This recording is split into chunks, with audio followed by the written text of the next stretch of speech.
नमस्कार साथियों, कैसे हैं आप? आशा है कि आपका कक्षा 12वीं का रसायन शास्त्र का पेपर अच्छा गया होगा। हमने आपके लिए आईएमपी डाले थे, उन्हीं आईएमपी में से क्वेश्चन आए हैं। अब हम उसका सॉल्यूशन देखते हैं। पहला क्वेश्चन है आपका, सत्य असत्य बताइए। ऐसे विलयन जो सभी सांद्रताओं पर राउल्ट के नियम का पालन करते हैं आदर्श विलयन कहलाते हैं। तो सत्य आएगा आपका।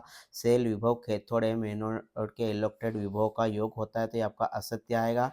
Ca2 plus Mg2 plus ion ईडेटा के साथ स्थायी संकुल बनाते हैं, तो आपका सत्य आएगा।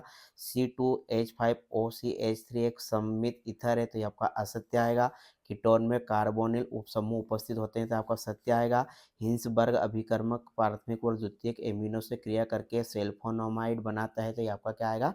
सत्य आएगा। यदि अभी तक आपने हमारे चैनल को लाइक नहीं किया तो कर दीजिए और कमेंट जरूर करें। अब आते हैं हम मैच द कॉलम पर सही जोड़ी बनाइए। सिलिकॉन के सामने आपका बी आएगा अर्धचालक। K4 इस वाले फार्मूले के सामने आपका आएगा ई आएगा। प्रति आयन आएगा इसके सामने ई। ल्यूकास अभिकर्मक इसके सामने आपका डी आएगा। सांद्र HCl में ZnCl2 आएगा। फिर आपका है फार्मिक अम्ल, इसके सामने आपका लाल चींटियाँ आएगा, सी आएगा इसके सामने। और मोनोसेकेराइड इसके सामने आपका ए आएगा। अब चाहिए शर्करा। अभी तक आपने हमारे चैनल को लाइक और सब्सक्राइब नहीं किया तो कर लीजिए, क्योंकि हम आपके लिए हर पेपर का सॉल्यूशन प्रोवाइड कर रहे हैं और आईएमपी भी प्रोवाइड कर रहे हैं। अब आते हैं हम तीसरे क्वेश्चन पर। तो तीसरा क्वेश्चन है आपका, अति चालक की चालकता का मान लिखिए। तो इसमें क्या आएगा आपका? अनंत आएगा। पोटेशियम पोटेशियम डाई क्रोमेट का रासायनिक सूत्र लिखिए। तो इसमें आपका आएगा K2Cr2O7 आएगा। फिर NiCO4 में केंद्रीय धातु परिणाम लिखिए। तो इसमें आपका आएगा nickel, Ni, RI, RF, RBr और RCI एल्केलिक एल्कोहाइड के क्वाथनाओं को घटते क्रम में लिखिए। तो पहले RI आएगा, फिर RBr आएगा, फिर RCI और लास्ट में RF आएगा। फिर आपका लास्ट वाला क्वेश्चन है, पुरुषों में आवाज में भारीपन के लिए उत्तरदायी हार्मोन का नाम लिखिए। तो इसमें आपका आएगा टेस्टोस्टेरोन। क्या आएगा? टेस्टोस्टेरोन। ये वाला हार्मोन के कारण भारी आवाज होती है। अब आते हैं हम सही विकल्प चुनकर लिखिए। दो या दो से अधिक अवयवों का समांगी मिश्रण है, तो क्या आएगा आंसर? विलियन की वेग Ka1 2 B3 3/2 पावर व्यंजक में अभिक्रिया की कोटि है, तो कितने आएगी आपकी? दो आंसर आएगा। संक्रमण तत्व है, तो क्या है संक्रमण तत्व? टाइटेनियम है। बेंजीलेहाइड है, तो इसका फार्मूला है C6H5CHO। फिर आपका एथेन 1 और 2 डाई एमीन है, तो इसमें आपका पहला फार्मूला आएगा H2NCH2CH2NH2। फिर आपका कोशिकाओं के मध्य संदेश वाहक का कार्य करते हैं, तो कौन करते हैं संदेश वाहक का कार्य? हार्मोन।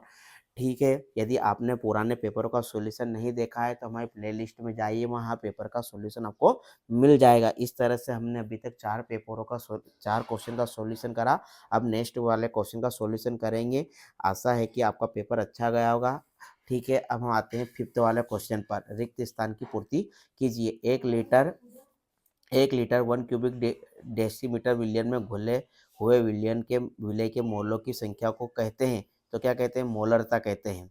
प्रथम कोटि अभिक्रिया के वेग स्थिरांक की इकाई है, तो प्रति सेकंड S⁻⁻1। फैलिंग अभिकर्मक में दो विलयन, फैलिंग विलयन ए व फैलिंग विलयन बी होता है। कौन सा आता है? फैलिंग विलयन बी। फिर निम्नतर एलिफेटिक एमिन गंध वाली गैसें होती है, तो तीव्र या तीक्ष्ण। फिर आते हैं हम, ग्लूकोज प्रकृति में मुक्त अथवा संयुक्त अवस्था में मिलता है। फिर यदि तीसरा एमिनो अम्ल डाई पेप्टाइड से संयोग करता है तो उत्पाद क्या हो जाता है? ट्राई पेप्टाइड कहलाता है। क्या कहलाता है? Try peptide. इस तरह से हमने 5वें वाले क्वेश्चन का देखा। अब छठे क्वेश्चन का आंसर देखने जा रहे हैं। तो यहाँ पर है, निम्नलिखित उप संयोजन यौगिकों के सूत्र लिखिए। पोटेशियम टेट्रासाइनो क्ले के, तो इसका आएगा आपका आएगा K2NiCN4 ब्रैकेट के अंदर। फिर ये है पेंटा एमिन कार्बोनाइट कोबाल्ट क्लोराइड, तो इसका आएगा CONH3 5CO3 ब्रैकेट के बाहर Cl क्लोराइड।